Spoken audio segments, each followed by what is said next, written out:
I'm Brittany Peats and I work at the Massachusetts Food System Collaborative. And I'm joined by. I'm Sarah Berquist, and I teach, advise, and co-direct the Sustainable Food and Farming Program at UMass Amherst. So we're going to talk a little bit today about this campaign that the Massachusetts Food System Collaborative is working on, which is expanding food system education in K through 12 schools in Massachusetts. And so I'll talk a little bit about our project and campaign. Sarah will talk about an example of how she's able to teach about the food system. And then we'll have some time for group discussion about how you all, being community members and people involved in the food system, can kind of help with this as well. Connections that you can make and ways that you can towards that. So maybe we can start to get a sense of who's in the room. So this is going to be interesting, given our hybrid model, but it would be great to learn a little bit about obviously your name, if you're associated with an organization or a farm or business, and then kind of what brought you to this workshop. And maybe we'll start with the people in the room, and then hopefully we can hear from the people at home. And what we're asking is that we might need to repeat what folks in the room say. This microphone will pick you all up, but if you can project, that would be great. Maybe we can test run and ask the folks at home if they can hear. Great. Will you start us and we'll just kind of zigzag around? We're just doing introductions. Welcome. Just saying your name and if you're from an institution or an organization, and why you're here. Why in this session? Hi, I'm Dana Werben. I work with Green City Growers based in Boston. I'm an urban farmer / educator, and I work with a lot of children, particularly in the Boston public school system and Boys and Girls Clubs. And why I'm here is I wanted more tools and tricks, but like more things in my toolkit to engage with the youth in regards to how our food is made and their role in that too. Wonderful. I talked to one of your coworkers for the report that we wrote, and so thanks, Green City Growers is mentioned. Yeah. Can we ask the folks at home, can someone weigh in? Can you hear that at all? Yes. Fantastic. Thank you. Hi, Mary Du Bois. I am a former NOFA Mass board member, but I work at the Natick Community Organic Farm, and we're an educational farm in Natick. So just interested to see this perspective here, see if we're missing anything, if we could improve on anything as far as our education programs. Wonderful. Welcome. Do you want to, sorry to put you on the spot, do you want to introduce yourself and talk a little bit about why you're interested in learning about food system education? Sure. I'm Sherry. I'm just an intern at local eco village at the moment, and I'm learning about farming, and I also want to see how learning works for younger people as well. Welcome. I don't think you're just No, no, no. yeah. Intern. Thank you. My name is Haley. I'm here at the conference on behalf of Food Rescue US, but I also sit on the board for Wakeman Town Farm, which is a small 2-acre farm in Westport, Connecticut in Fairfield County. And a huge part of that farm's program is education of youth. So I'm very interested to hear from you all and bring that information back to that farm. Thank you. My name is Riley Mullins. I'm a sustainability coordinator for a Hub and Spoke livestock farming cooperative based in Connecticut. And we're looking to expand our agricultural education services for local youth. So again, trying to find strategies and tools to help turn our farm into a classroom environment. Wonderful. You want to go? Yeah. So my name is Matt Shea. I've been on a fellowship all summer through Funds for Teacher. studying regenerative farming all over the Northeast, and I'm trying to bring all of that back into my classroom. And what do you teach I during this? teach wellness, so PE health. So, and I'm down in Old Saybrook, Connecticut. And I also run like educational classes and all things on the side too. So this is, I'm trying to just figure out how to bring all this back to kids. I'm Nina. I work at a local CSA, Many Hands Farm, about 11 acres, and feeds 130 families. But I also recently began working as a garden manager and educator at a synagogue. So I'm curious about, and I haven't worked, I've worked with preschool students, but I'm curious, about just, getting more tools for toolbox on K through 12. And how to teach around food systems.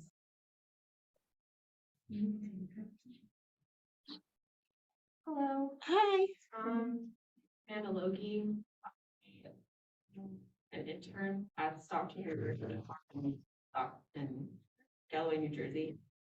And I'm also a member of the New Jersey Food Democracy Collaborative. They were also students from Yasmin. I'm Giselle, I'm also the Office of Nature and Sustainability.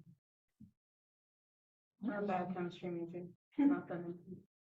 Great. Thanks for traveling all the way from New Jersey. That's fantastic. Welcome. Okay. How do we want to do the people on Yeah, the online I see Ellen, would you like to introduce yourself? You can unmute.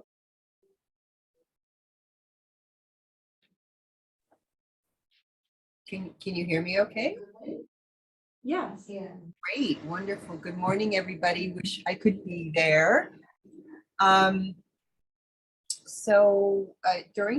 the beginning of COVID, a bunch of us founded this group called Community Equitability Group. And within that, the Resiliency Gardens Project to help folks grow food in their backyards or in our backyards. And we also do a weekly food distribution. And we're really fortunate to partner with some local farms. Kate Canny of the Neighborhood Farm and Laura Rainey at Silverwood, where we are donated fresh, mostly organic produce to give out to the community, several communities actually. We're based in Needham, but we also get food out to folks in West Roxbury, Newton, Brighton, a bunch of communities around here. We specialize with folks who are not being served well by the traditional food pantries, or maybe make $5 too much, or are in health crisis or family crisis, and they're not normally going to a place. But also we help a lot of folks who are also living in public housing, just people who are in a variety of circumstances. And I am really excited because we're starting a food hub and a more permanent distribution center, but we're also wanting to offer programs for kids as well. Kids of all ages, I should say. So to try to maybe even use some of these techniques to awaken some of the kid in some of us adults as well, to get us excited about things. So I'm really excited to hear things this morning. Welcome. Okay, Jamila. Hi, my name is Jamila Jones. I'm actually signed up to be a part of the certificate program at UMass Amherst. I just registered. So, and then deciding if I want another degree. So I'm a longtime educator. I was a English teacher for 23 years and a reading specialist in Springfield, Massachusetts. I'm also a trained chef and a business owner, and I believe in sustainable food and sustainable agriculture. So I guess I'm here because I feel like I have the teaching piece now. I was a celebrated educator, but I want to reconnect, especially kids in urban settings, to land. And for a long time, I was a social justice educator.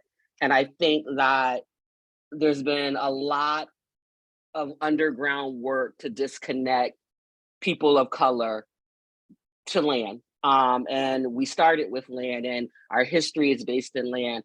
And I think a lot of kids, especially when I think about Springfield Public Schools, they have this misconception that working the land, being a farmer, producing your own food is something that's considered subservient. And so I want to try to take that myth and kind of dispel it. And what I noticed in Springfield, we have some urban farm programs that deal with youth, but it feels more like the kids are visitors to the gardens. They're not actively conducting the work of a farmer. They just kind of visit, they pick a few things, they maybe take some things home, they maybe hear some little speeches about how things are grown, but they're not really active participants. The teachers are still doing the majority of the work and the students aren't. And then the other part of that is I teach heritage classes on food heritage. So the piece of, well, this is what we ate. We're going to dispel this myth that, especially I'm Black, clearly, that Black people only eat fried chicken and macaroni and cheese. Our food culture is so much more than that. And people of color and indigenous people, our culture is so much more than that, our food culture. So my hope is while I'm here and why I joined the program at UMass, I'm an avid gardener. I've had a garden my entire life, but I want to stretch that into farming. And my hope is to open up an educational farm where it's really steeped in education, being that I'm an educator and I love learning, but also that hands-on piece where kids are actively working the land and dispelling these myths that, people of color only eat unhealthy food, and teaching people how to cook and how to get back to their heritage cooking and things that make us healthy. So. Welcome. Thank you. I have a chat from Melanie. Hi, I'm Melanie, totally new to farming, not here with an org. Picked this session because I'm in Mass and think getting young people on board with farming or anything is so important. Welcome, Melanie. If you would like to introduce yourself, turn your camera on. Otherwise, Brianna, and then we'll move on to our presenters. Yeah, I will go. I was getting very energized by Jamila because I'm from Springfield. And so my name's Brianna Jackson. I'm the farm to school coordinator for Chicopee Public Schools, which is my dream job. I worked in insurance for like 5.5 years, and I'm just so excited to do this work.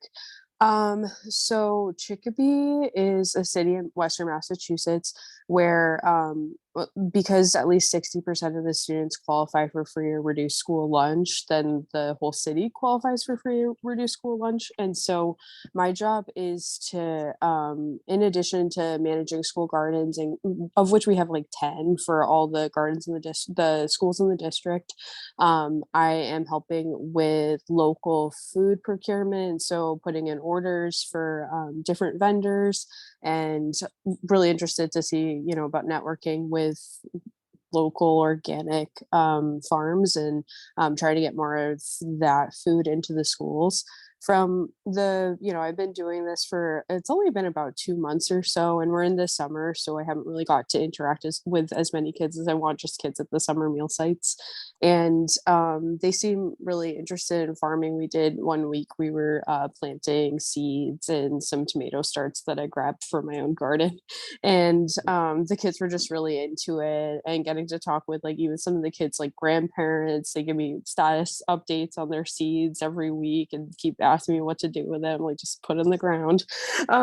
And so I'm just really excited, similar to what Jamila was saying about getting the kids more into the gardens. Like I don't want to be the one who's planning what we're going to be planting, and I feel like I'm in a position where we get to start from scratch. A lot of the gardens are overgrown, but a lot of them, we got raised beds. We have this space for a lot of different schools. And so instead of working just with teachers, each school has like a garden champion or whatever, to have like a group of kids that's really involved in that work, and to get more of the classes out there at all grade levels, because it seems like in Chicopee, it's been a lot of elementary school age students that have been out there, but I want to get the middle and high school age students to really get to to plant some stuff and see how cool it is when a seed turns into a plant that can feed you. And just to get to connect with students from a lot of different backgrounds. And yeah, it's really exciting, but I've never done this stuff before. Again, I came from insurance, but I have a degree in from Tufts, Master of Nutrition Science and Policy. So I've been really interested in this stuff for a really long time, but I'm finally getting to work in it. And yeah, I'm just really excited to hopefully I get to come in person at least a day to see some of these conferences, but just to get to meet everybody from home, it's been really cool. Cool. Is there anything else in the chat? Cool. It's really nice to meet all of you. And I appreciate how much space and geographically how we're navigating different formats and space together today. So thank you for sharing those online and those in the room. Yeah, wonderful. It seems like there are so many people coming from kind of different angles, but all kind of hoping to do or build on similar things. So hopefully we can provide some kind of good networking as well as some good takeaways for all of you to bring home. So as I mentioned, I'm Brittany and I work at the Massachusetts Food System Collaborative. We are a statewide nonprofit that works on food policy issues. So we've worked on issues around food waste reduction, food policy councils, agriculture and climate change. And this project focuses on expanding the food system. So typically we do research, build a network of people who are interested in that specific topic, and then do advocacy at the state level. And part of that advocacy is teaching other people and organizations how to advocate effectively.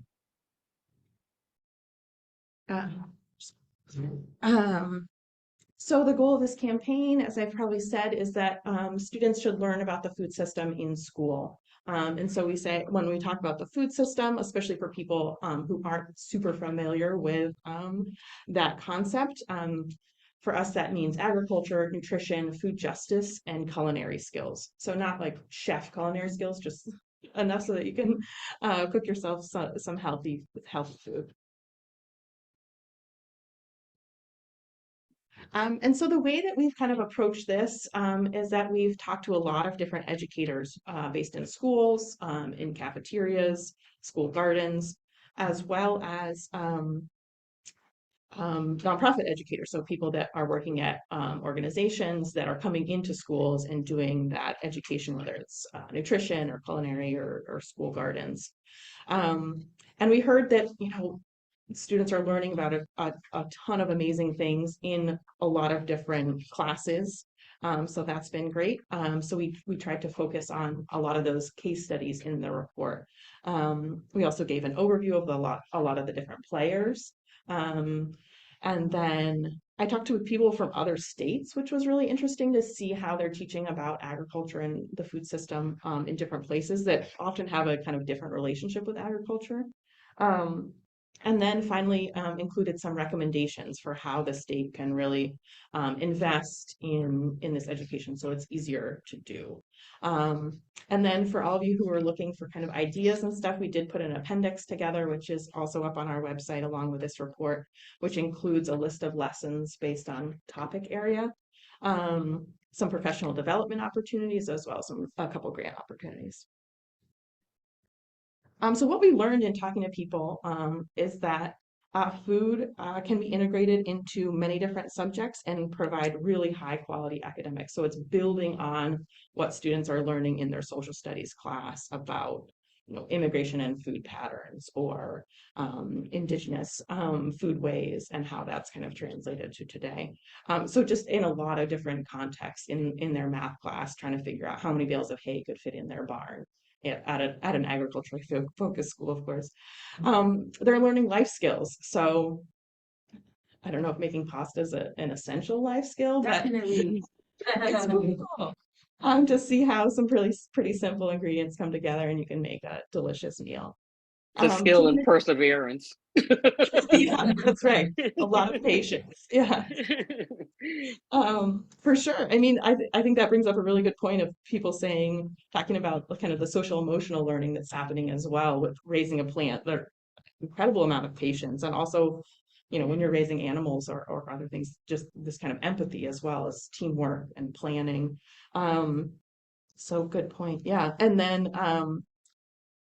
community leadership. So I think that we probably all understand that our food system is not equitable. So kind of working with students to understand the inequities in their own community and what they can do. I mean, second graders were sent out with cameras to photograph what their local food system looks like, and then they had a photo exhibit with local officials to talk about, this is what's missing, this is what's not right. So it's really creating really civically minded students as well.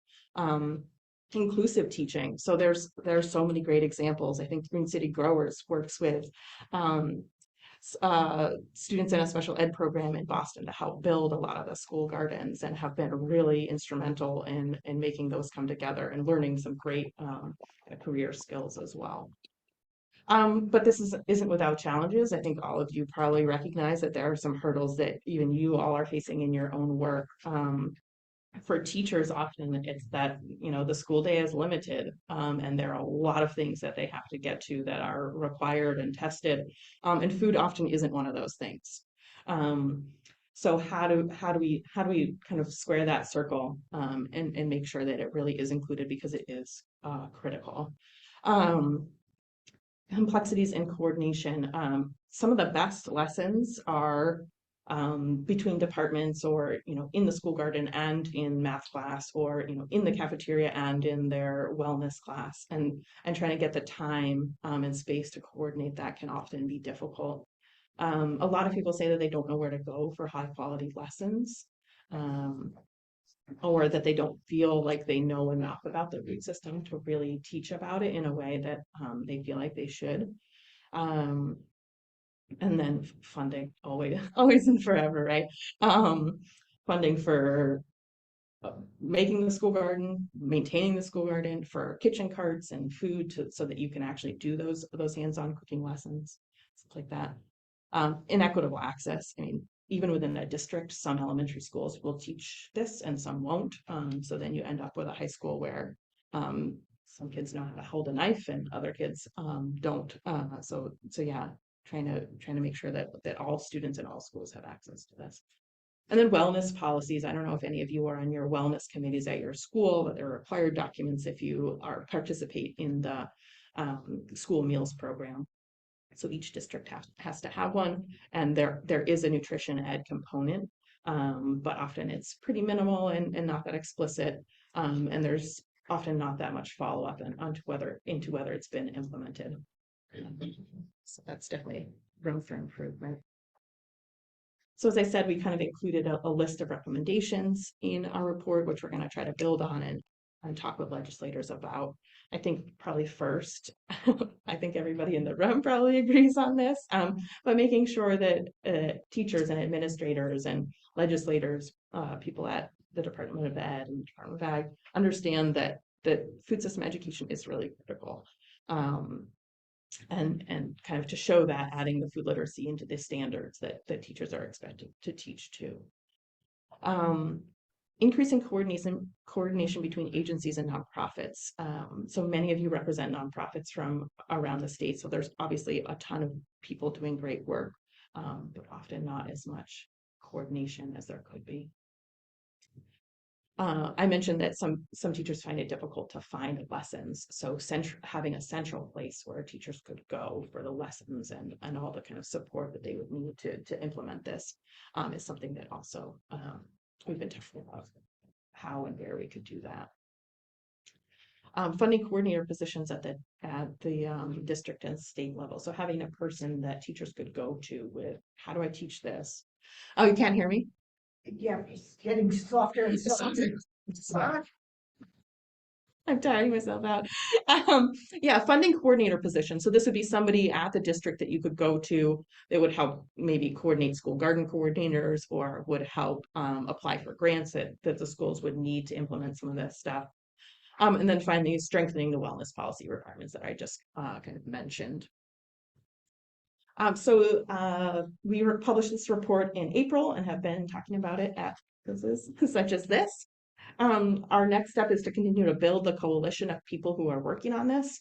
who care about this and who will kind of talk with their cohort about the importance of this, and then advocate for it when, you know, it comes time to ask legislators to start new programs or new funding.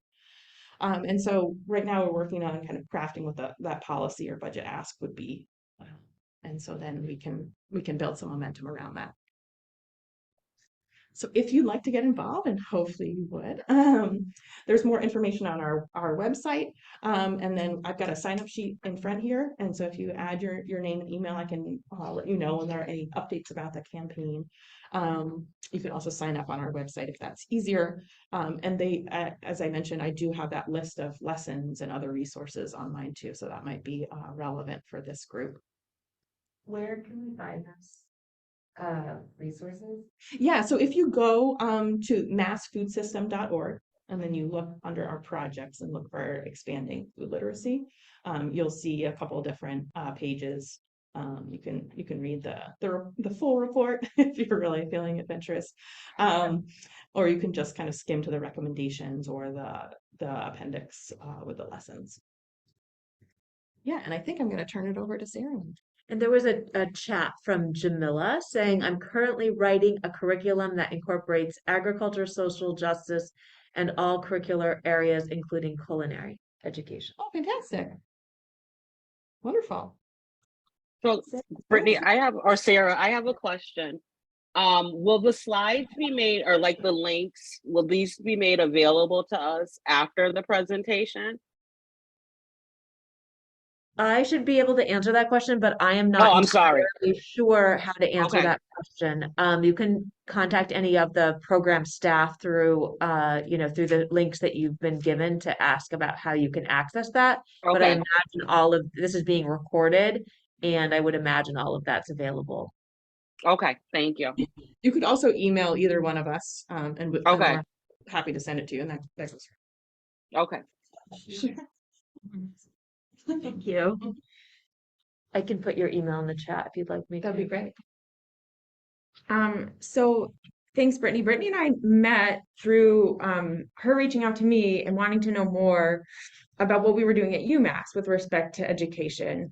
And so I said yes. And I'm Sarah Berquist. I use she, her pronouns, and I teach at the University of Massachusetts in the Stockbridge School of Agriculture, which is a department, and within that department, the Sustainable Food and Farming major. And so before I launch in, I want to situate my work at UMass and talk about how my work overlaps with the mission of the Mass Food Systems Collaborative. So UMass is a land grant institution. Have you heard of land grant institution, that language or that term before?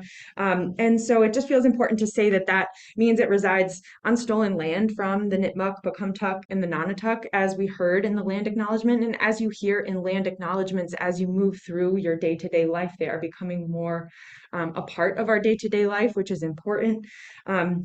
And it feels important to say that as a 1862 land grant university, it's a part of a network of institutions that profits from expropriated indigenous land.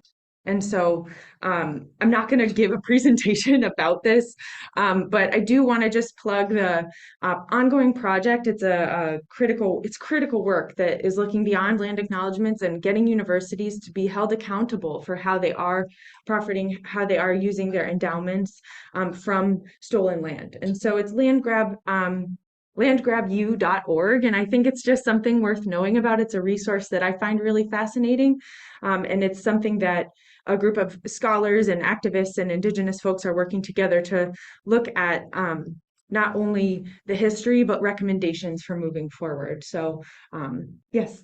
Could you explain what a land the original term? Sure, land grant university. What is the terminology they're using? Yeah, so a land grant university, there's a treaty. I'll just give you a very short version because you should check out the website for the full info about them and their project, and they articulate it really well. But in 1862, the Morrill Act was passed, and that act basically stole land and displaced indigenous people and gave it to universities for a mission of educating the public good. And so that land it's complicated. A lot of those treaties at the base of them is corruption because they're taking in order to grant it, we're taking it from someone, right? And so a lot of those land grant institutions have an agricultural mission. And so, or have an agricultural extension, which is, the focus of an extension is to do ag research and provide information to the community, which is a really important service. But we don't always acknowledge where that land was granted from. And so there's more and more work.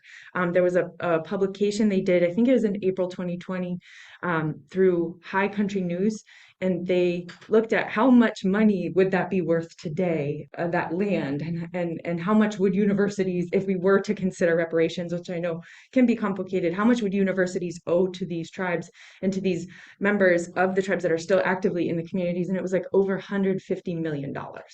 And so really, looking at how do we move forward with that? How do we quantify that? What do we do about that? And there's there isn't one clear path forward, but I just bring it into the conversation because it feels incomplete to represent UMass Amherst, which is a land grant institution, at a conference that is posing itself as not posing, but framing itself as an equity-based conference where we're really trying to call in these themes. So I wanted to just sort of lead with that because that's something I also bring into my work in my classroom. When I work with students, how do I go beyond the land acknowledgement is a question that I'm asking myself in my own teaching. So I just wanted to bring that in here, and I appreciate your question. So check out that website. It's one worth knowing. If you're interested in land grant institutions, there are others out there as well. So to connect to the work of this project that Brittany just shared, and I have this because I have notes because I don't have presenter notes on all the screens that we have here. So a lot of folks join sustainable food and farming at UMass because they're really interested in growing food. So they come to us. A lot of these students are really interested, and they're students in the room. I don't know what first got you into sustainability studies, but a lot of students maybe had some experience growing something and they got excited about it. So they're like, I want to do this. And that's amazing. We need so many more farmers in this world and good farmers. And so in addition to providing really hands-on training, experiential training, participatory training in food production, we have a variety of focus areas in sustainable food and farming as a major. So you can earn an associate's, a bachelor's. We also have fully online programs, which I'm really excited to get to know you in that, Jamila. So thank you. So sustainable food and farming, of course, encompasses food production, but it also includes food justice and policy, permaculture, agroecology, and agriculture education, which is the purpose of what I'm going to be talking to you today. But we really advocate that sustainable food production and sustainable agriculture also encompasses these other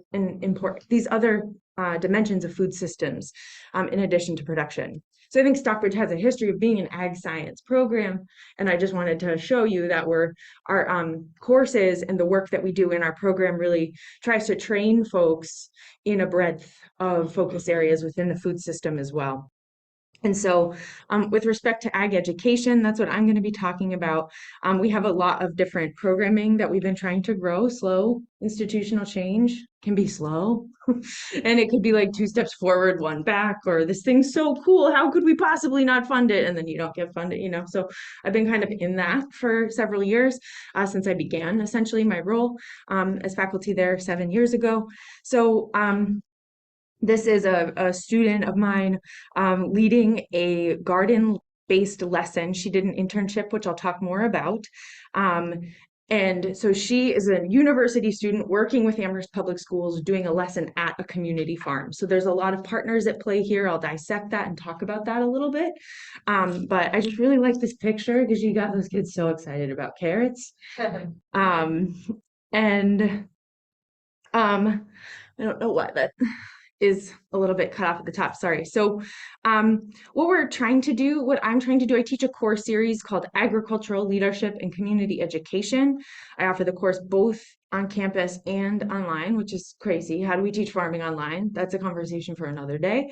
But what I'm trying to do in this course series is train a growing cohort of sustainable food and farming students in leadership and education skills, because I argue that those are really important in making it in this world and making it in the food system. When y'all were doing your introductions, I heard a lot of you use titles like coordinator, manager, board member, all of those things. Really, just in 2022, I find myself, I need to know how to facilitate meetings. I need to know how to coordinate other people. So looking at not only training folks in production and crop science, but training folks in what do I do with that? Even if I am very clear that I'm going to be a farmer, you're still going to have to train your apprentices. Or if you want to have education be a part of your CSA, for example, if you want to offer educational workshops, you want to know how to organize an effective workshop. So looking at how education makes its way into agriculture is what I do in this course, and really trying to discover career pathways that already exist. And also, I try to be super transparent with students in sustainable food and farming and say, this is a non-linear career path. If you're studying sustainability, it's not like, okay, you do this for 4 years and you do this for 4 years, and then you exit with an 80K starting salary guaranteed. It's not like that. And so, what are the skills you would need to really, I want to say make it, but to thrive, and really optimize your training with crop science and bring it into also leadership and education. So, I have some folks in the classes that are like, I don't want to be a teacher. I'm like, you don't have to want to be a K through 12 teacher. So I heard a lot of folks, both online and in the room, share an interest in farm-based education. And so I pay a lot of attention, I pay close attention to jobs and careers that are out there and titles, and then also the jobs and careers that our students are going into. And so there's so much more than just classroom education. And when we think of education, it being in a school, and really trying to expand students' understanding that this is, farm-based education, non-formal education, and the education that occurs outside of the classroom. And so while I'm certainly interested, and we'll talk about a program I do in a formal K through 12 setting, I'm interested in both and try to show students like a buffet. I'm just curating, like, here's all the other jobs also out there that maybe if you're doing farm work part-time and you also want to work at a nonprofit, because a lot of our students end up in the nonprofit world maybe after 3 to 5 to 7 years of farming, because farming's hard, right? So it's not fit for all of our students. And so how do we really equip them with a breadth of skills and also innovative strategies for them to really make more value of their farms for those who are really trying to do production. So I want to talk a little bit about an internship that I have. So I offer a course series where we do an introduction to ag education, and like I said, the buffet style. Like, look at all these arenas. You could do farm-based, you could do K through 12, and then students, a lot of students do gravitate towards K through 12 setting. Like, I want to work in schools, do school gardens, so that's sort of a unit of the class. Those who are interested in that can opt to do an internship where they then will have this background in agricultural education, and then they get to work with the school garden coordinator and the curriculum coordinator. And that is a team of Jen Reese and Leela Tennell at the Amherst Public Schools. And they're an incredible duo. I love both of them so much. And they provide incredible mentorship for our students. So they can earn credit to do this professional experience. And really co-design that experience with Jen and Leela. They really let students share what their interests are. So some students might be more interested in designing curriculum. Other students might be more interested in maintaining the gardens. And we sort of meet halfway with each student. And it's very small, so only 3 students do it per semester. And the ideal is when there's a cascade of former students training the next cohort of students. And so in one moment, and I will have my class visit Brookfield Farm, where Brookfield Farm is a farm that hosts these field trips. So the Amherst Public Schools, like kindergarten, so we'll have 60 kindergartners run out of a bus and come onto a farm, and we break them up into stations. And the school garden coordinator and then my students who have been working with her will lead workshops. My class of college students is there observing it. And so there's just like all this like meta levels of really cool stuff going on, because then my students get to watch each other lead these lessons, and it feels way more doable to them to say, whoa, I could do this too. And the K through 12 students, or really the K through 3 students is who we're working with mostly, love seeing college kids, like the coolest college kids ever who are farming. So there's something about that that I think is really rich and valuable to really think about themselves as food systems professionals and see cool college kids doing it, and like dirty with like carrot, like garlic patches on their clothes and stuff. So it's really a multi-level partnership, which I'll talk a little bit more about. But what I care most about is that these relationships are mutually beneficial. So I don't know if at any point in time you've ever collaborated and you had, even on a group project in a class, it's not always balanced, you know what I mean? Or like sometimes even in our own personal relationships. So it can take work to maintain those partnerships. I'm not telling you that it's not new to you, I'm sure, but I will say, you know, sometimes life gets busy and it can be difficult to maintain these partnerships and to really make sure that it is mutual. And sometimes, you know, that's something we really try to pay attention to. And so we often do this, you know, sort of assessment of like what are these parties in this collaboration offering and what do we need, and those needs shift over time. So it's really taking time to listen and not assume, not make assumptions of what your community partners need or want, and really listening to those needs, and how, you know, to situate this in the present moment, how the pandemic has shifted that for a lot of organizations and people. Like our needs have really shifted and grown in some ways, and just really been radically shifting with the pandemic. But the Stockbridge School, we need hands-on learning opportunities for students that are of high quality. We have a lot of farmers whom I love who reach out to us and say like, we think we're going to do an internship, and the students just end up weeding without much mentorship. And so, you know, how do we really provide, right? How do we really provide like quality, like check in the morning? What are your goals for the day? Like structures that really provide students quality learning. Y'all have ever been on a field trip before, and all field trips are fun because you get to see stuff and engage your senses. There's good field trips and there's not as good field trips. And so, you know, how do we provide internships for students that are really truly engaging and meeting their learning goals? Because ultimately they're paying for credits. Like it's not like, you know, we really want students to get high quality experience. So students need internship and professional experience, and they also are really hungry and interested in connection to community. When you're in a university, you can feel really separate from the local community. So this is a way that we can offer that for students. And then we also want we offer passionate students who are like eager to like get out there and get their hands dirty and maintain the garden, and like, let's make this happen. It got weedy, let's blast, you know, like let's blast through this in an hour. So we have student power, which is really valuable. The university also, just being a university, has access to grants and funding that other community organizations might not, or even the school district, the K through 12 system might not. And it's a network of professionals. You know, if we're growing something and we need to know about something, these students are studying it and their professors are, you know, really working in have expertise in that field. So there is something really nice about that match. And with the Amherst schools, you know, they need funding. Who doesn't, right?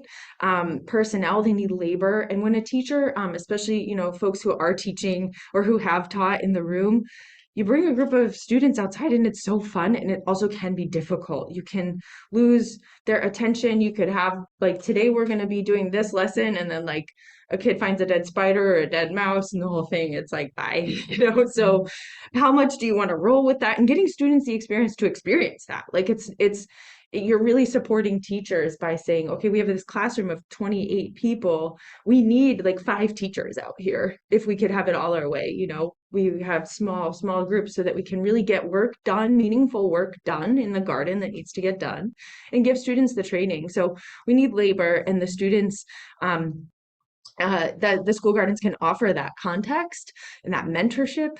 Not all school garden programs have the staffing to offer that quality, and the people really who care about mentoring our students, they're teachers, you know, they're in it because they love connecting and mentoring. So we're really fortunate to have been building this partnership for the last several years. It's shifted with the pandemic, and I won't get into those details. We had to do and adapt to do some online classes. The students are really happy, I'll just say, to be back in the gardens. It can be difficult making this isn't a presentation on school garden education. It's sort of just a case study and an example how it relates to the food system collaborative work that's been assessing food literacy. But what I'm trying to do is I'm trying to train humbly. They train me very much. One of the ways I work in my classroom is having learning and making it clear that learning goes both ways. And so I go in the garden and watch my students lead lessons and get ideas from how they engage kids in the garden. I'm not an expert in leading children in garden-based lessons because I work with college students. And so when I take them out, they're teaching me. Some of them are writing songs in the moment and they're creating, like, learning is going in all directions. And so, my goal is to train and provide space for training and growth in this area of education and advocate for more food systems literacy. And one of the ways that we could do that is support teachers and look at what are some of the low-hanging fruits, what are some of the partnerships that might be possible with not a lot of resources and might be actually a mutual fit. And so this is one of those, and it's so rare. I think partnerships are really just really feel like a good fit. So it feels like one worth sharing. And I don't know why this is not advancing. Okay. Yeah. So the last thing I'll just say is something that as we adapt to the times changing, we're constantly redesigning little aspects of the internship and reflecting on it so that it really does embody a critical approach to designing a meaningful partnership and listening to the needs of both, the schools, the farm that hosts the workshops, and the families that are a part of the schools and the students, and make sure that all parties are getting their needs met as much as possible, recognizing room for growth. There's just pictures of I tried to invite the school garden mentors into my classroom to have really open, like ask me anything style conversations.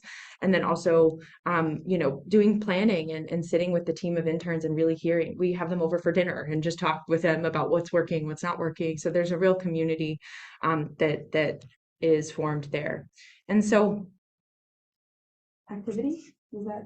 Yeah. I can pause here if there are any questions, and I also want will guide us in just like a short, generative, hopefully brainstorm activity to lead into a little bit of discussion and more Q&A. So that's kind of my hope for the rest of the time. And so if there's anyone with an immediate question, I'm happy. I don't know if anything came through. We did have a comment earlier on. Going back, I'm sorry, I missed it earlier. So appreciative of someone like Sarah at so-called land grant university. The culture of these institutions needs to be radically transformed as they have become modern day sellers of modern day agro biz with heavy use of pesticides and chemical fertilizers, monocropping, and chemicalization, Agent Orange 2, 4D, of yard care and other tools of imperialism and war. So grateful for what you are saying, Sarah, and that comes from Ellen Fine. Thank you. Thank you. Other questions? Yes, Jamila has her hand up. Okay, great.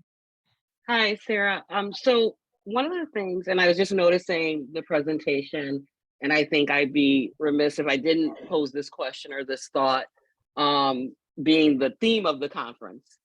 What are the demographics of people of color going into the program at UMass? Because I'm happy to see a big representation of women. But what I'm not seeing is a representation of Indigenous people or people of color. And I say that just from being a former educator, that a lot of times with students in the classroom setting, they really need to see a representation of themselves.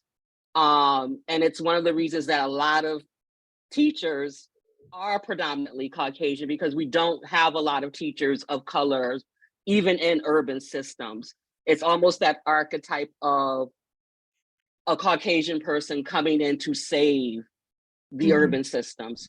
And that's one of the things that I'm hoping to get away from as designing this curriculum as going in to teach and working with after school programs. But if we're not seeing that, it's like a vicious cycle. If we're not seeing kids go into that field or college students go into that field of color, how can we sell that farming, land, regenerative practices are important to the people who first started them? You know, a lot of these regenerative practices come from enslaved people, indigenous people, and we've removed that from them. We've stigmatized it. So how do we get, how does a place like UMass get back to that? That's a great And I'm question. especially curious because I'm going to be in the program. Sure. Like, you know, Amherst Public Schools, I worked in those areas. I was first started my teaching career in Northampton and Amherst. Yeah. You know, you don't have many families of color, and Amherst is not as diverse and open as everyone would like to think.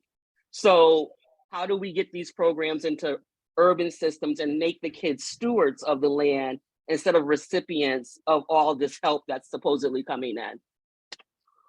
I mean, you're asking the questions I'm asking too. You know, I think that you're spot on, and that, you know, I wish I had answers for you. Those are critical questions that are certainly at the table, and they're institution level questions. UMass, you know, I'm an advisor for all the students in the major, and I sit at a table with all the advisors of all the other majors in the College of Natural Science, and these are questions that we're asking in the science and STEM. You know, how do we expand and make accessible the sciences in general, to more people of color, to Indigenous students. And those are university wide, not only at UMass, exclusive to UMass. Those are just really important questions. And our department is working has committees, which, you know, can be of mixed effectiveness, but that's how institutions like to organize themselves, is in committees.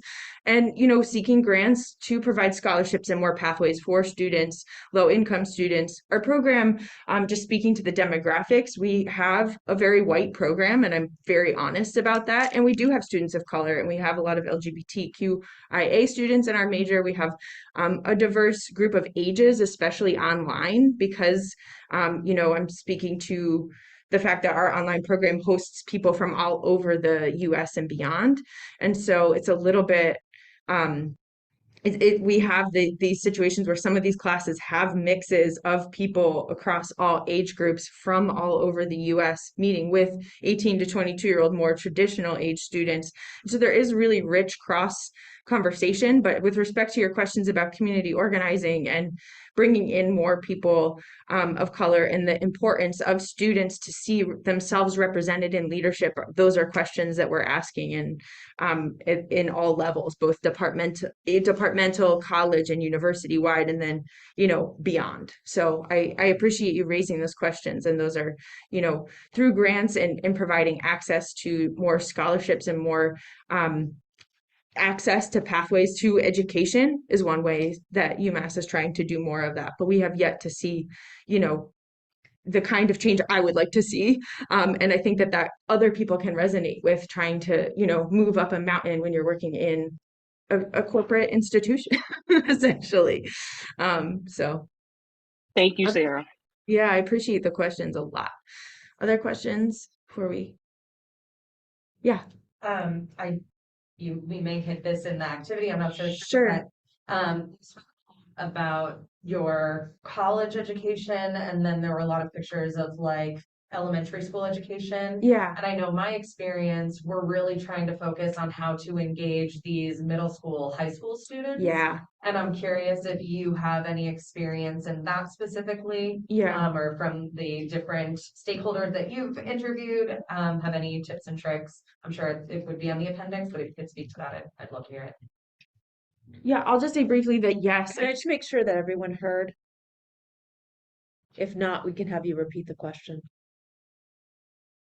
I'm responding to a question about bringing a lot of this work more into the middle school age group, because a lot of these elementary school programs really focus on the younger end, and looking at not only, you know, examples from UMass but also looking at findings in the Mass Food Systems Collaborative Report. And I'll just say in our program, one thing that is exciting is this year, I wasn't as involved in it because I was helping run these other little satellite things. But my interns were working with the school garden coordinators and a couple others in a group trying to do getting the competencies in the MCAS, like in the standards. There's some advocacy work for how can we get, like we talked about, food systems competencies in, you know, standards, but also looking at indigenous, like looking at connections between history and including more holistic and more accurate, if I'm being honest, representations of indigenous history with respect to food and food systems. And so my students were working with a team to help write that curriculum that include multiple perspectives and multiple voices, but I can't speak to the details because I personally wasn't involved. But there is some of that, and that's 5th grade and 6th grade, I think they were targeting. And I think every year that they do this, they're asking for more funding to fully include another full grade level. And so I think we're at 4th and 5th grade right now. And so the like 3-year plan is to go 6th, 7th, 8th, so that the program can grow in a sustainable way with the leader, you know, like onboarding more people to help in the process of that. But you might be able to speak more to the other part of the question. Yeah, that's interesting that you brought up the kind of examples of how to tie it to what is required, because I was just trying to go through my little Rolodex in my brain of middle school lessons, and they do really connect a lot to kind of the social studies history, as well as a science aspect. So I'm thinking of Backyard Growers, which is up in Gloucester. They have some curriculum around middle school where I think I'm trying to remember. They grow corn and pop it, and that's part of kind of their science of, you remember what. So that's kind of a different angle, and I think you're right, and like you can't have middle school or high schools, high schoolers doing the same things that you're doing with elementary school kids, like kindergarten or something like that. In Lowell, somebody mentioned Mill City Grows maybe, but they also have a middle school curriculum, and that kind of relates to what Sarah was talking about of this, you know, talking about different foodways. So connecting it to Massachusetts history, to immigration patterns, to African foods and how they have become part of kind of American food culture in a big way. And so that's another kind of angle which ties kind of to some of the things that they're already learning about. And then I think you mentioned questions about high school as well. Yeah, and I think there are both the kind of, you know, science and social studies angles, as well as, you know, there can be culinary classes or horticulture classes. Then you enter kind of like the vo-tech schools as well that have more agriculturally focused programs. But in the social studies, I'm thinking of an example from Lowell High School, a teacher who's teaching a class about history for students who are immigrants and refugees. Also kind of all learning English, and they make a cookbook of their family's recipes. So they're learning about immigration patterns and foodways. Are you trying to say something? There's a couple comments whenever you're finished. Okay, perfect, yeah. And they compile this into a cookbook, you know, practicing their English. And then the school cafeteria, the food service staff have decided to integrate some of those recipes into what they're serving at lunch. So another great example of collaboration, as well as, you know, a project that high schoolers really feel like is meaningful and really connecting to their culture. Because I think that's another component of food, is kind of like the connection to culture. And you're able to have those kind of more in-depth discussions with the older grades. Yeah. A couple comments. Jamila says Soulfire Farm also has curriculum for middle school and high school. Great idea. They're amazing. If you haven't checked out, I mean, many have at this point, but I really appreciate you uplifting and bringing them in because they have incredible resources. Doug Cook says the food project, they also offer a winter training for educators. Cool. Yes. Massachusetts also has culinary standards and foodway standards. They do. That's Jamila again. Yeah. Ellen has her hand up. Would you like to speak, Ellen? Yeah, I'm going back to Jamila's question about,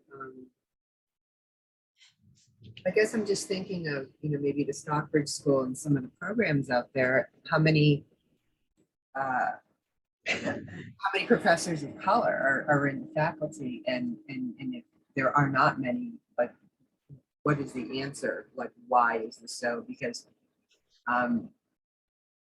there's so many people who are doing amazing work who could be working at UMass and other places.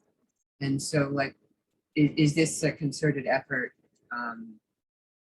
at the Stockbridge School to look at this, to look inside institutionally, like, like you were saying, Sarah, like some of the things that the school is looking at it, just about the nature of land grant, but also how do these original imprints of hate and crime and imperialism and domination over carry through, like, through hundreds of years, maybe in the same form, but also in different forms. And so I'm just wondering if the school itself looks at that, and if we ask our institutions that we're working in to look at these things too. So, like, if it's a school institution, if it's a college, if it's a nursery school, whatever it is, they'll call it nursery school, primary school, so how do we, like, be looking at these things? Because I think it's, like, super important.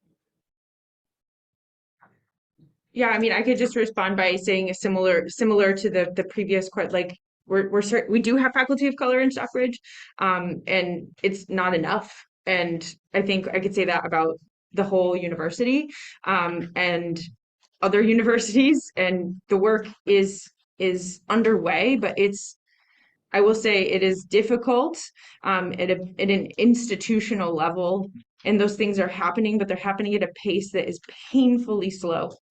And that's just my short response. There's more there, but that's my short response. So glad that you're there to, push them along. And the other thing I wanted to mention, I forgot, in Maine, I feel like they're, like, through the University of Maine, I don't know if it's Orono, I can't remember which campus it was, but I feel like they're doing some really amazing work with the indigenous tribal nations of Maine. And land back is happening there, Yeah. and I feel like when you come back down to Massachusetts, it's like, oh yeah, maybe in 20 years we'll get to where Maine and Vermont are on certain things. And for this supposedly progressive state that we live in, it's always so. I mean, like, and I'm bringing it out even into the educational experience too. Why do we end up being here when really other places are there? And it's not to do a comparison, but, like, what's holding us back in Massachusetts, I guess? I mean, I think those are excellent questions, and I think the short answer is, like, white supremacy culture is still very much alive. And I think the more people we can engage in that work, the change is, underway. And it's, like I said, I think I'm not trying to make excuses and say, like, institutions are slow, I give up. I think there's a lot of people really organizing and working to make change, and embody change. And I think it's underway. And I really appreciate you bringing the questions into the space, because I'll say they're really damn important questions. Yeah. I do want to make sure that we have time to do a little bit of, like, interactive thinking. Yes. So I don't want to, minimize this discussion, but I do want to make sure that people, I want to hear from you all about your ideas, because I think that you all have really interesting perspectives. There's one hand raised, Nagisa, online. So you decide how you want to I just want to let you know her hand is up, or Sure. their hand We is up. can I'm sorry. we can I don't know their pronouns. welcome the question into the room, and we might answer it now, but we also might have a little more time for questions. We want to just do include like a little bit of like participatory segment here, but I'm happy to hear the question, maybe a short response, and then maybe we can marinate in it with this activity and respond further later. So I'm happy to hear the question. Nagisa,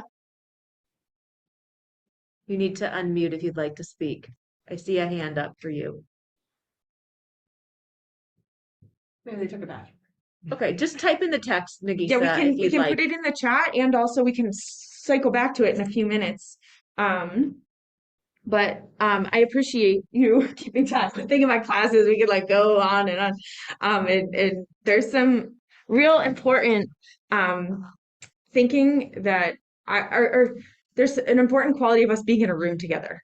You came to this conference for some form of connection, some way, shape, or form. And I think the choices we're making now more than ever about how we spend our time really important. And so the fact that we're in this room together is special. And so it'd be great to just offer a little bit of space for you to just think about your system. And so by that, I mean, I don't know who's done a mind map before, and I can't see all the faces online, but they're pretty simple tools. I use them just as a means for generating basic brainstorm thoughts. They don't work for everyone. If you're like looking at me like, hell no, I'm not mind mapping.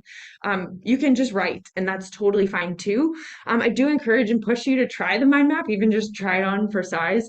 And for me, looking at your system, so we all are holding different roles and interests in food systems education work. But if you were to, can you remind me your name? Dana. And it was Green City Growers that you're with? Okay, so if you put Green City Growers and you just start to kind of map out, okay, well, we do education, corporate education, we work with school, and just start to kind of like get some ideas on paper. If any aspects of what either of us shared illuminated or just sparked any ideas of your own partnerships that you'd like to see happen, just try to map out your system a little bit. If you're a community member and this prompt doesn't necessarily resonate, you can free write about food systems education collaborations you'd like to see more of in your community. So the prompt is intentionally open in hopes that you can just take, where we're at with time, like 3 to 5 minutes, and just start to get some of those ideas on paper. For me, it's the connections that I might not be seeing. What's the low hanging fruit? What are some collaborations that and not that you're sitting here, a lot of these collaborations take work and there's frustrating hurdles and reasons why you can't make those, but I'll stop talking and just give you a couple minutes to map out your system and or free write, whatever just gives you a minute to get some of those ideas out on paper, and then we'll do some sharing. And I think a lot of you kind of represent farms or nonprofits or schools. And I think obviously those are great partnerships, and that's a lot talked about so far, but there are other ways that students learn about the food system, right? Like a visit to a farmer's market, or a visit to a food business. Whatever that is that seafood? Is that processing? Is that a farm stand or a store? So it doesn't have to be like just nonprofit, farm, school. Is it other kind of community leaders? Is it school administration needs to kind of be brought into this?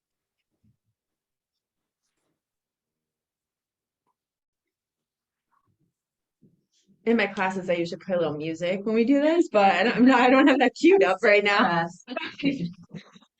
Just kind of get your favorite song in your head, maybe. All right. So, it might not be complete, but sometimes, in my class we do this. It's a very basic tool that I'm sure you've either used yourself or been a participant in before, the think, giving you a minute to get your ideas on paper and then share in a smaller group like pairs, and then a larger group share out. With respect to the hybrid format today, we'd love to invite you to just, as space feels comfortable to you, turn to a neighbor or two. So no groups no larger than 3. So try to just be a group of 2 or 3. You might have to relocate a little bit. I encourage you to say hi to someone you don't know. If you're sitting here with just a group of of people you came with, and just share what you came up with for just a couple minutes. Those online, if you could type a synthesis of what you're seeing, just looking at your map, and that also includes like other things in the chat. We passed out paper for those on in person, but yeah, so just those who are online, you can type in the chat, and the folks in the room just for about 3 to 5 minutes. Yeah.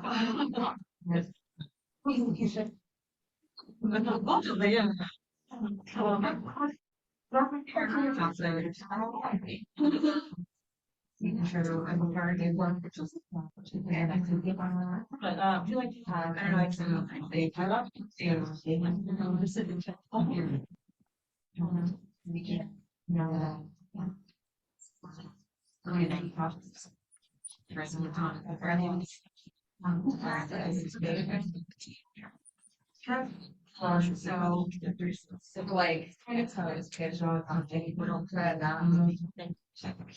it's just like they make like the sun here and like I think I went to commodity I'm feeling so definitely yeah I want to see the thing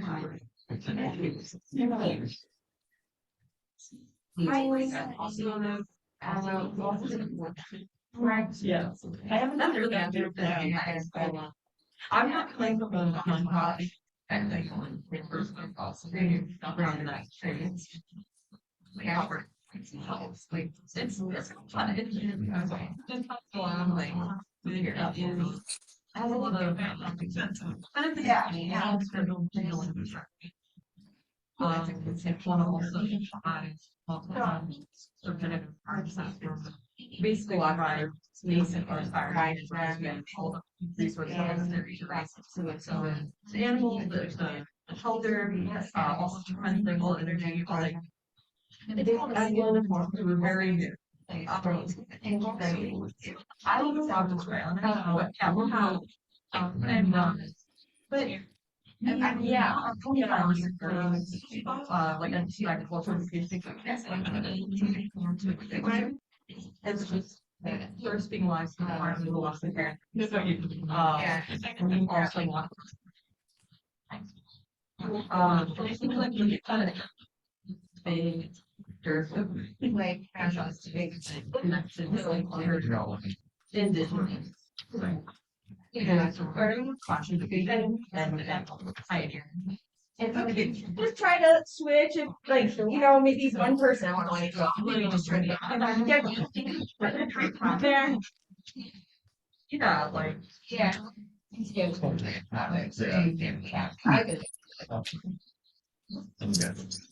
about the chat, but any of it's like a chat. I read everything. What's going on right now. So we had something right about this is all. Connecticut just put out their braille.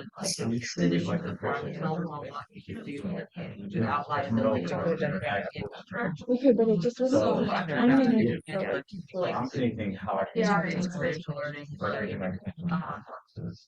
And I don't have an education background. So just trying to go I from. feel like within so like that's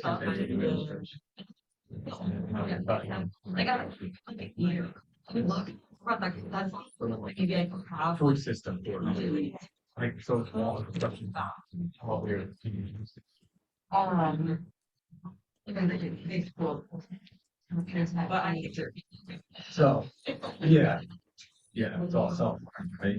Trying to figure out, and that's a lot of. Like that's true. and we're working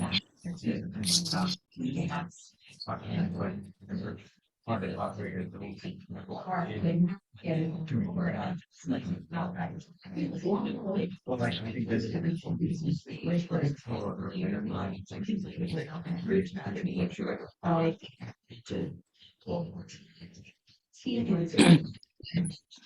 yeah, there's energy. That's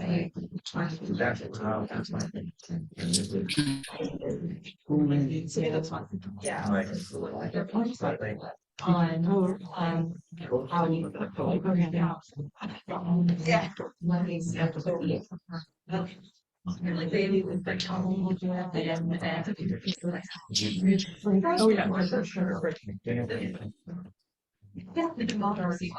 Okay, take one more minute.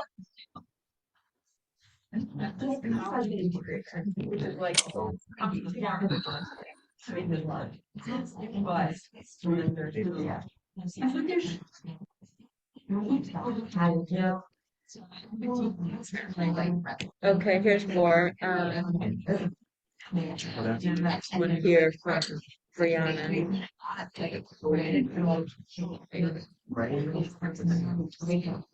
that any of these, it'd be great to see them. Yes, if I can do that. I think the break that. I haven't done it before, but I mean, I think I've done it a while back, but. Okay. If there's got your email up. Safe check. And find out at the end. Yeah,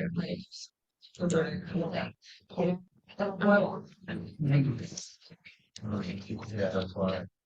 Teacher.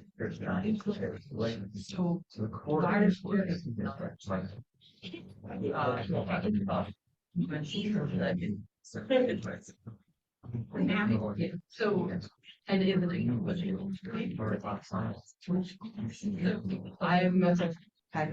I'm Okay, if I could have your attention. So I do want to respect time. We have one final sort of prompt for you. And my hope, it's so hard to cut off these connections because this is like why we're here. And I hope that I got to peek at what some of the folks wrote online as well. But we can continue conversations and you're going to be here throughout the next day or two or a couple hours anyway, so you can continue the conversations. But our last sort of prompt, we were thinking about action and a lot of these partnerships and creating these programs can just feel really, for me anyway, overwhelming, insurmountable at times.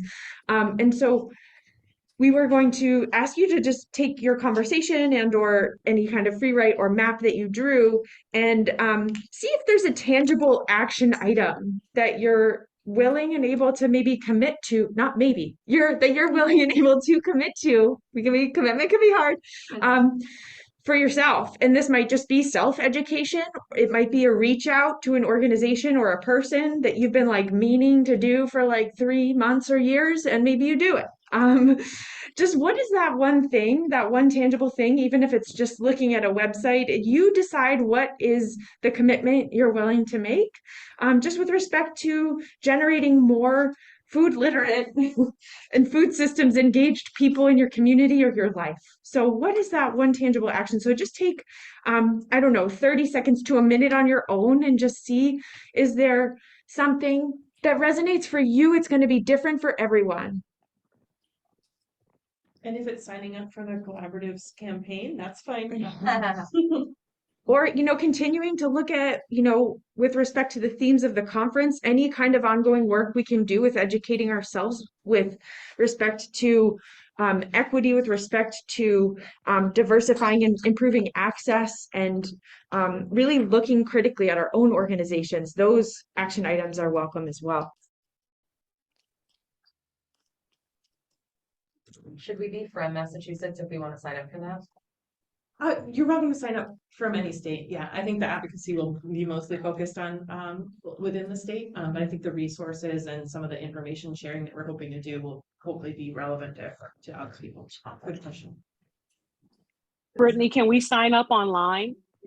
Yes. Yep. If Okay. you go to our website, mafoodsystem.org, and you find our project, there's a Google form to sign up to be part of the coalition.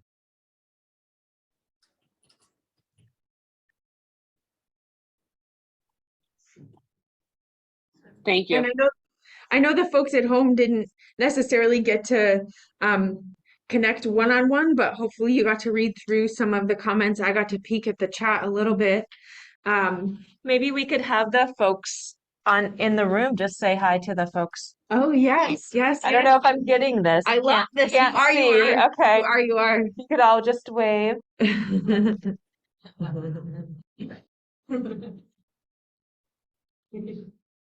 Does anybody want to share? Yeah, to close, we'd like to maybe just hear from a few people, maybe a couple people in the room and a couple people online. And then you can continue your conversations, but also want to honor your time to have a break between your sessions. And I'll be available for questions as well as Brittany. But and new presenters need to come in and set up the space. But what are your action items? Anyone want to like say it and just kind of like, really hold themselves accountable? In the back? To do what I can to encourage people who are teaching gardening and food systems education to bring the language and concepts of the sacred and aesthetics into the actions and the opportunities we're offering youngsters. Sacred and the aesthetics. So that was my goal. I just did it. I love it. Thank you. I'm just gonna make a commitment to my geographical location, because I've been on the fence about, where am I living and do I want to stay in Connecticut? And just making a commitment, seeing what other communities are doing and just working, like reaching out to the town and like being more involved and coming back. It's the town that I grew up in. So home. Just committing to being there and setting in roots and making connections. It's beautiful. Thank you. Give it a couple more. So I'm gonna make a commitment to try to like jump on however I can create a wellness policy for the state of Connecticut within education to include this, because now we're like, oh, SEL, which is great. But we don't touch on nutrition. I'm a health teacher for 12 years. This is the first PD with nutrition I've ever had. So kind of interesting. yeah. Ooh, I appreciate that. Yeah. How about one more? Yeah. I'm the founder of Helminemos, and also I am a Massachusetts certified teacher. I have been teaching how to sprout, and not just how to sprout, but also making food as medicine and implementing all these concepts together. So,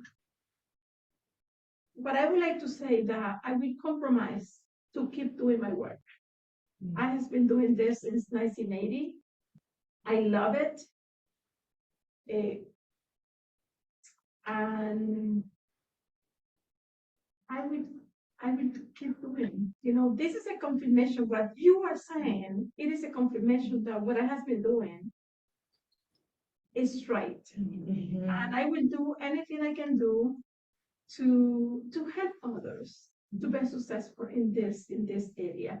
And for you, if you want to share with me, I would like to share with you a few ideas that you can implement in your classroom. Yes, please. That I did and I was successful as a teacher. Okay. I love this. Thank you so much. And for those of you who didn't get to voice yours in this room, feel welcome to. I know that I do better when I have accountability and I say something out loud, maybe writing it down or talking to someone and looking at your own language and you say like, I'm going to try to, or I'm guilty of it, like maybe do this and really turn it into actionable language. We have time to hear from maybe two folks from the online, if anyone would like to share. I know time is we're transitioning out of our session here, but does anyone online want to share? Do you see a hand? There's no one right now that was up. Let me just double check. But I think it's time to wrap up. Okay. Isn't it 9:30? Yeah. Okay, well, we've gotten the 9:30 alarm. I so appreciate you and all the work that you do that goes seen and unseen to make this work possible, especially as teachers, advocates, curriculum workers, community members, students. Thank you. And I don't know if you have anything to say to close. Join the campaign. Yes, sign up or reach out. I mean, I've spent a lot of the past year talking and thinking about different ways to approach this. So I'm happy to connect you with other teachers or other people working on wellness policies or what have you. But yeah, if you want to sign up, I'd love to be able to reach out, continue the conversation. So thanks for thinking about this and caring about this. I really appreciate it. And for the questions you raise that don't have answers, I appreciate and welcome those too, because they just keep the conversation alive for me and for the work we're doing in our organizations and the conversations that we have throughout the time together in this conference and beyond. So I appreciate each of you online and those who chose this session to show up and connect and continue amplifying this work. Enjoy your weekend, everyone. Thanks.